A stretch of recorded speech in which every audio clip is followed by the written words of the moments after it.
Tiba-tiba ada yang bikin lab ngorok.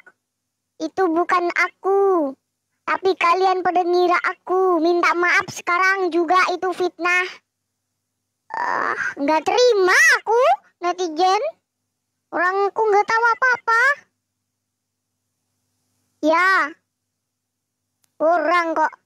Ingat ya. Jangan percaya sama apa namanya? Viti. Nggak terima aku. Seujung rambut yang kecil tuh.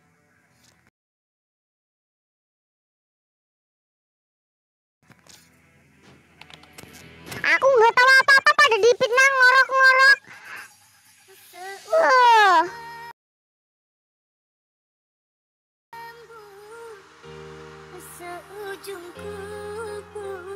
Seujon. Nggak terima aku.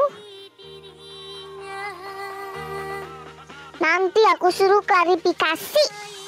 Pokoknya.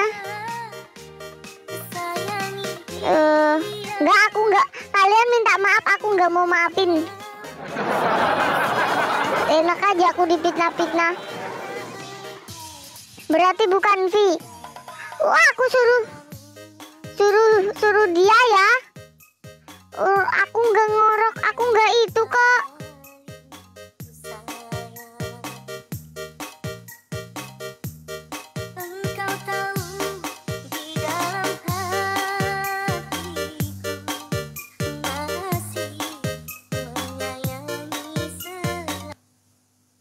Kok hilang lagunya?